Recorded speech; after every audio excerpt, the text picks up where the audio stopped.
it's wrong to criticize leaders of the church, even if the criticism is true. This is a prime example of quote mining, and the First Presidency and Quorum of the 12 perhaps gave hundreds of talks every year. You have to go back to the 80s and pull a line from a talk with no context. Lies die in the face of more context. Here is the full quote, which, by the way, is important. Here's what he says. I also said something else that has excited people, that it's wrong to criticize leaders of the church even if the criticism is true, because it diminishes their effectiveness as a servant of the Lord. One can work to correct them by some other means, but don't go about saying that they misbehaved when they were a youngster or whatever. I'm going to borrow Jim Bennett's response here. His point is not, as many critics imply, that the church does not tolerate disagreement. It is that public criticism, especially that which is focused on how they misbehaved as a youngster or whatever, is the wrong way to handle disagreements.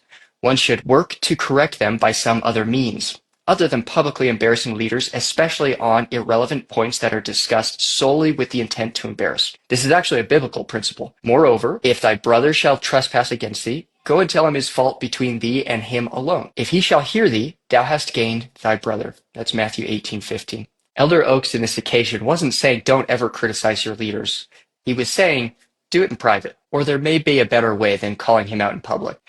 Now, to steelman this position, it could be said that those who criticize their leaders can be excommunicated for that criticism. It could also be said that leaders can't be held accountable. The church has a hierarchical structure of stewardship, and every leader is accountable for their stewardship to their leader. That goes all the way to the First Presidency and Quorum of the 12 Apostles, who are accountable to each other and ultimately to the Lord Jesus Christ.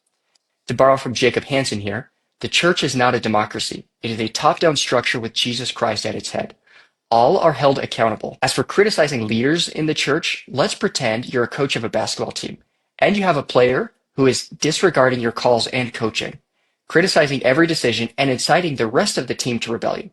At some point, that player becomes a liability and a hindrance to the team, and it is better for the team to fire that player. That being said, we want you on the team.